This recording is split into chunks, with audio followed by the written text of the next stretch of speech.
ইউপিপিএলত যোগদান সমাজকৰ্মী সাইদুৰ ইছলাম। প্ৰমোদ বড় জিন্দাবাদ জিন্দাবাদ জিন্দাবাদ।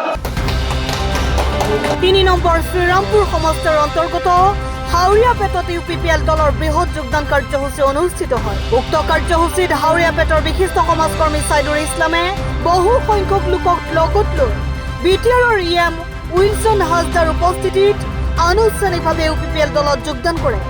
সাইদুৰ ইছলামে ইউপিপিএল দলত যোগদান কৰি কয় যে প্ৰমোদ বড়োৰ শাসনকালত বিটিআৰত শান্তি আহিছে। প্ৰমোদ বড়োই দিয়া প্ৰতিশ্ৰুতি আখৰে আখৰে পালন কৰিছে। প্ৰমোদ বড়োই সংখ্যালঘু মানুহক সন্মান কৰে। গতিকে আগন্তুক বিটিআৰ নিৰ্বাচনত 3 নম্বৰ শ্ৰীৰামপুৰ সমষ্টিৰ পৰা ইউপিপিএল দলৰ প্ৰাৰ্থী উইলছন হাজদাক বিপুল ভোটত জিকাই দিব বুলিও তেওঁ কয়। মই আজি হঠাৎ ইউপিপিএল দলত যোগদান কৰাৰ কিছুমান কাৰণ আছে। কাৰণৰ ভিতৰত খুব চুটি গৈ আমি দুষাৰমান কওঁ। আমাৰ মাননীয় বিটিআৰৰ চিফ আমাৰ প্ৰমোদ বড়ো ডাঙৰীয়া দেৱে যিমানবোৰ কথা কৈ আহিছিল আজিলৈকে তাৰ কথাবিলাক অক্ষৰে অক্ষৰে পালন হৈ আছে। আমাৰ বিটিআৰত যোৱা 17 বছৰতকৈ আমাৰ এইবেলি চৰকাৰত যিখিনি শান্তি আনি দিছে এইখিনি আজিলৈকে কোনেও কৰিব পৰা নাছিল। এইখিনি গৈ বহুত মই আলোকিত হৈছোঁ। আৰু আমাৰ নেক্সট কিছুমান প্লান আছে, আমি ডিছকাছ কৰিছোঁ।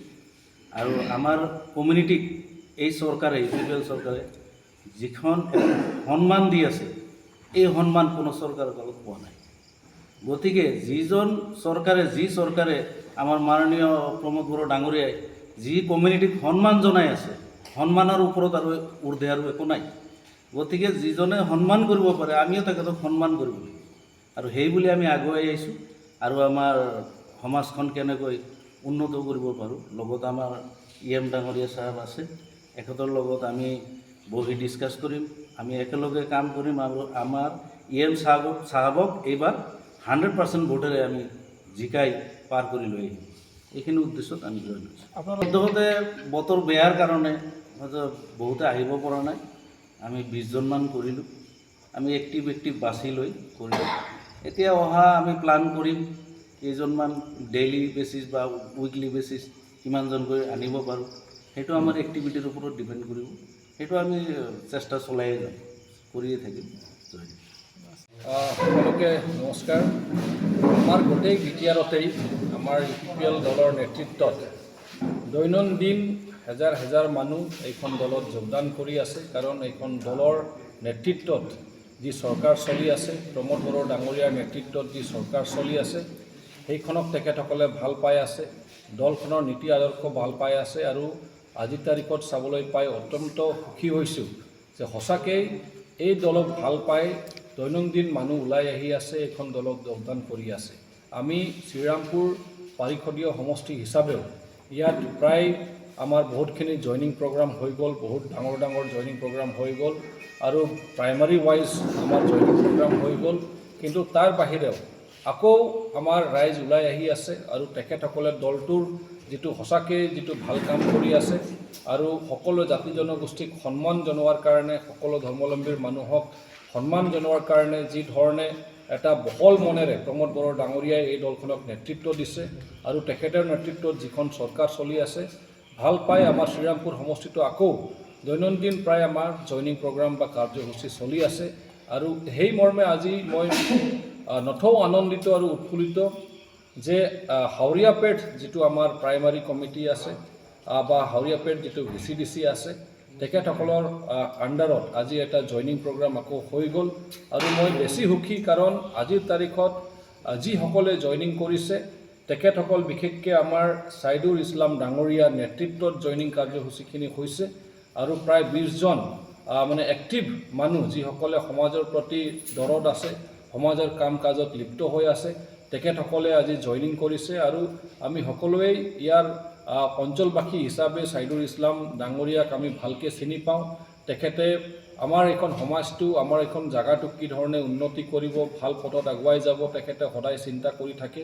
তেখেতে এজন প্ৰতিভাশীল, এজন ডাইনামিক ইউথ লিডাৰ হয়।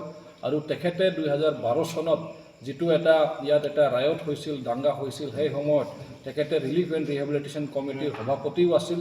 আৰু বহুত ভাল এটা নেতৃত্ব দিছিল আৰু তেখেত বহুত ভোকাল এজন লিডাৰ হয়, নেতা হয়, যিয়ে মানে কোনো কথাত কম্প্ৰমাইজ নকৰে আৰু সমাজৰ কাৰণে এটা কণ্ঠ বুলি ক'ব লাগিব আৰু নিজৰ জাতি জনগোষ্ঠীৰ কাৰণে তেখেতে সদায় মাত মাতি আহিছে।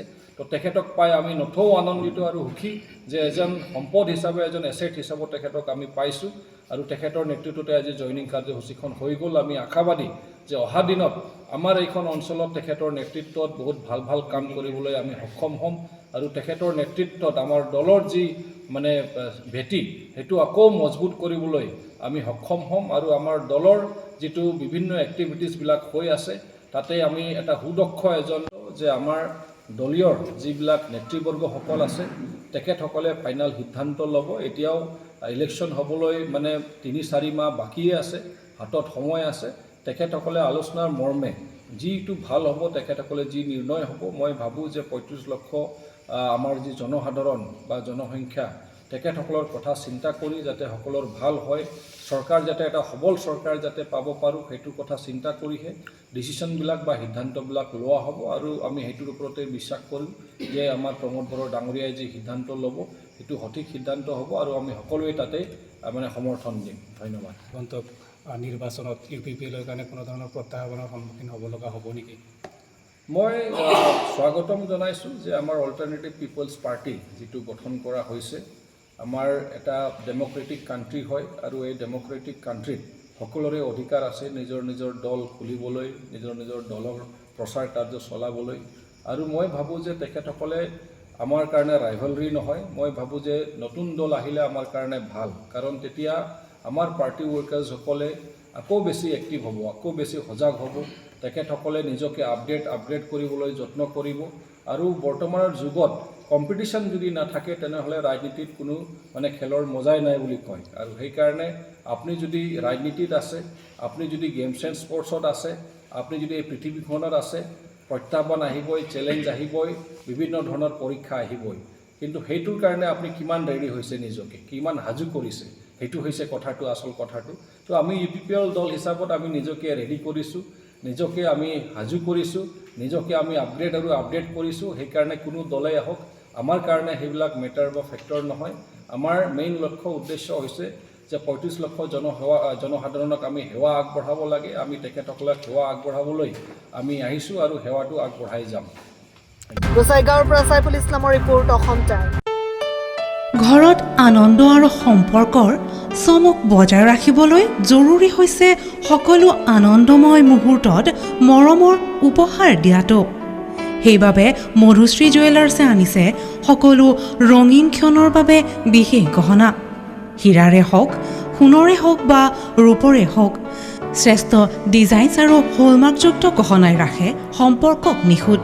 তেনেহ'লে আজিয়ে আনক আনন্দ মধুশ্ৰী জুৱেলাৰ্ছৰ সৈতে। যোগাযোগ কৰক 7002800341 নাইবা ভিজিট কৰক LNB ৰোড, নলবাৰী, অসম।